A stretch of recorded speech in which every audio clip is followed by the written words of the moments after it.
بسم اللہ الرحمن الرحیم۔ ہرقل شاہ روم نے ان کے پاس قریش کے قافلے سے ایک آدمی بلانے کو بھیجا، اور اس وقت یہ لوگ تجارت کے لیے ملک شام گئے ہوئے تھے، اور یہ وہ زمانہ تھا جب رسول اللہ صلی اللہ علیہ وسلم نے قریش اور ابو سفیان سے ایک وقتی عہد کیا ہوا تھا۔ جب ابو سفیان اور دوسرے لوگ ہرقل کے پاس اہلیہ پہنچے، جہاں ہرقل نے دربار طلب کیا ہوا تھا، اس کے گرد روم کے بڑے بڑے لوگ علماء نے ان کو اور اپنے ترجمان کو بلوایا۔ پھر ان سے پوچھا کہ تم میں سے کون شخص مدنی رسالت کا زیادہ قریبی عزیز ہے؟ ابو سفیان کہتے ہیں کہ میں بول اٹھا کہ میں اس کا سب سے زیادہ قریبی رشتہ دار ہوں۔ یہ سن کر ہرقل نے حکم دیا کہ آپ کو ابو سفیان کو میرے قریب لا کر بٹھاؤ اور اس کے ساتھیوں کو اس کی پیٹھ کے پیچھے بٹھا دو۔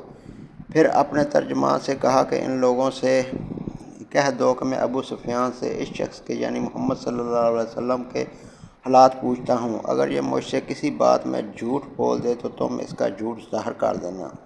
ابو سفیان کا قول ہے کہ خدا کی قسم، اگر مجھے یہ غیرت نہ آتی کہ یہ لوگ مجھ کو جھٹلائیں گے تو میں آپ صلی اللہ علیہ وسلم کی نسبت ضرور غلط گوئی سے کام لیتا۔ خیر، پہلی بات جو ہرقل نے مجھ سے پوچھی وہ یہ کہ اس شخص کا خاندان تم لوگوں میں کیسا ہے؟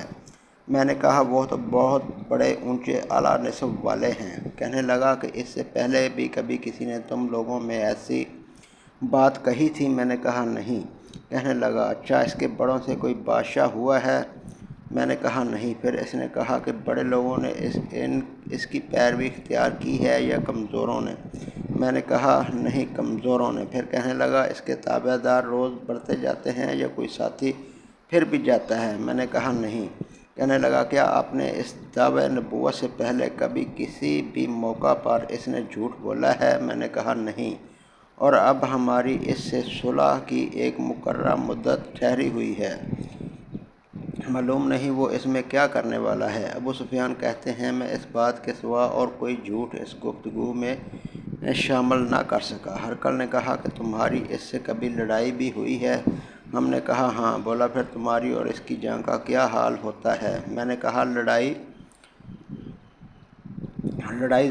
زوال کی طرح ہے، کبھی وہ ہم سے میدان جنگ جیت لیتے ہیں اور کبھی ہم ان سے جیت لیتے ہیں۔ ہرقل نے پوچھا وہ تمہیں کس بات کا حکم دیتا ہے؟ میں نے کہا وہ کہتا ہے کہ صرف ایک اللہ ہی کی عبادت کرو، اس کا کسی کو شریک نہ بناؤ، اور اپنے باپ دادا کی شرک کی باتیں چھوڑ دو، اور ہمیں نماز پڑھنے، سچ بولنے، پرہیزگاری اور صلہ رحمی کا حکم دیتا ہے۔ یہ سب سن کر پھر ہرقل نے اپنے ترجمان سے کہا کہ ابو سفیان سے کہہ دے کہ میں نے تم سے اس کا نسب پوچھا تو تم نے کہا کہ وہ ہم میں عالی نسب ہے، اور پیغمبر اپنی قوم میں عالی نسب ہی بھیجے جایا کرتے ہیں۔ میں نے تم سے پوچھا کہ دعوی نبوت کی یہ بات کہ تمہارے اندر اس سے پہلے کسی اور نے بھی کہی تھی تو تم نے جواب دیا کہ نہیں۔ تب میں نے اپنے دل میں کہا کہ اگر یہ بات اس سے پہلے کسی نے کی ہوتی تو میں سمجھتا کہ اس شخص نے بھی اس بات کی تقلید کی ہے جو پہلے کہی جا چکی ہے۔ میں نے تم سے پوچھا کہ اس کے بڑوں میں کوئی بادشاہ بھی گزرا ہے تو تم نے کہا کہ نہیں۔ تو میں نے دل میں کہا کہ ان کے بزرگوں میں سے کوئی بادشاہ ہوا ہوگا تو کہہ دوں گا کہ وہ شخص اس بہانہ اپنے آباء و اجداد کی بادشاہت اور ان کا ملک دوبارہ حاصل کرنا چاہتا ہے۔ اور میں نے تم سے پوچھا کہ اس بات کے کہنے یعنی پیغمبری کا دعویٰ کرنے سے پہلے تم نے کبھی اس کو دروغ گوئی کا الزام لگایا تو تم نے کہا کہ نہیں۔ تو میں نے سمجھ لیا کہ جو شخص آدمیوں کے ساتھ دروغ گوئی سے بچے وہ اللہ کے بارے میں کیسے جھوٹی بات کہہ سکتا ہے۔ اور میں نے تم سے پوچھا کہ بڑے لوگ اس کے پیرو ہوتے ہیں یا کمزور آدمی؟ تو تم نے کہا کہ کمزوروں نے اس کی اتباع کی ہے۔ تو دراصل یہی لوگ پیغمبروں کے متبعین ہوتے ہیں۔ اور میں نے تم سے پوچھا کہ اس کے ساتھی بڑھ رہے ہیں یا کم ہو رہے ہیں؟ تو تم نے کہا کہ وہ بڑھ رہے ہیں، اور ایمان کی کیفیت یہی ہوتی ہے حتیٰ کہ وہ کامل ہو جاتا ہے۔ اور میں نے تم سے پوچھا کہ آیا کوئی شخص اس کے دین سے ناخوش ہو کر مرتد بھی ہو جاتا ہے؟ تم نے کہا نہیں۔ تو ایمان کی خاصیت بھی یہی ہے، جن کے دلوں میں اس کی مسرت رچ بس جائے وہ اس سے لوٹا نہیں کرتے۔ اور میں نے تم سے پوچھا کہ آیا وہ کبھی عہد شکنی کرتے ہیں؟ تو تم نے کہا نہیں۔ پیغمبروں کا یہی حال ہوتا ہے، وہ عہد کی خلاف ورزی نہیں کرتے۔ اور میں نے تم سے کہا کہ وہ تم سے کس چیز کے لیے کہتے ہیں؟ تو تم نے کہا کہ وہ ہمیں حکم دیتے ہیں کہ اللہ کی عبادت کرو، اس کے ساتھ کسی کو شریک نہ ٹھہراؤ، اور تمہیں بتوں کی پرستش سے روکتے ہیں، سچ بولتے اور پرہیزگاری کا حکم دیتے ہیں۔ لہٰذا اگر یہ باتیں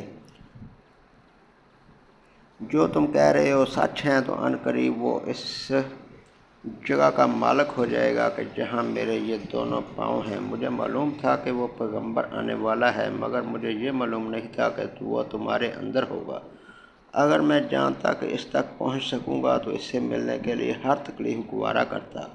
اگر میں اس کے پاس ہوتا تو اس کے پاؤں دھوتا۔ ہرقل نے رسول اللہ صلی اللہ علیہ وسلم کا وہ خط منگایا جو آپ نے دہیہ کلی رضی اللہ تعالیٰ عنہ کے ذریعے حاکم بصرہ کے پاس بھیجا تھا، اور اس نے وہ ہرقل کے پاس بھیج دیا تھا۔